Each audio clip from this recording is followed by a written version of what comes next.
Autre chose, c'est que, Arthur l'a rappelé, pour la question de la capacité du président Laurent Gbagbo, Charles Blé Goudé et de Soro Guillaume à pouvoir figurer sur la liste électorale, dans ce pays, il faut bien comprendre qu'au-delà de la réponse juridique qui a été donnée, ici élégamment par le président de la CEI, nous avons et nous sommes témoins de ce que nous sommes capables, nous avons la capacité de donner des réponses politiques.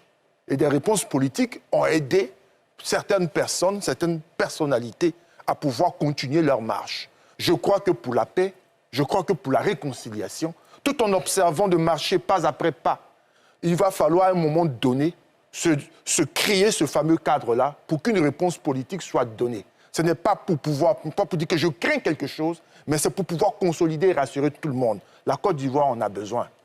Docteur Bangali? Oui, ce sont forcément des paroles qui rassurent, de savoir que le ministre Charles Blé Goudé est habité par, je dirais, cette tranquillité du pêcheur qui est assis pour emprunter le style au professeur Dion, habité par cette tranquillité du pêcheur qui a une assurance, c'est que dans les temps, il y a des poissons. Voilà, quitte à savoir à quel moment on pourra en avoir, mais on est sûr au moins qu'il y a des poissons. Donc déjà, dans la démarche, je pense qu'il y a distance. Dans les propositions également, parce que la question de la composition de la CEI a été toujours au centre des débats, et également ainsi que la question du découpage électoral. Mais la clé de voûte pour tous ces changements, à cause de notre système hyper présidentialiste, c'est la personne du président de la République.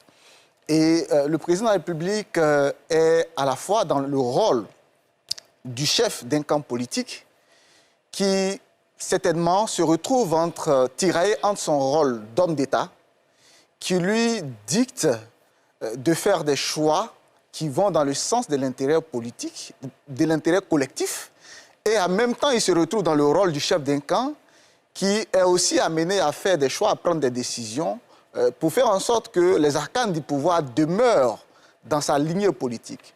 Donc finalement, il est tiraillé entre ces deux statuts-là.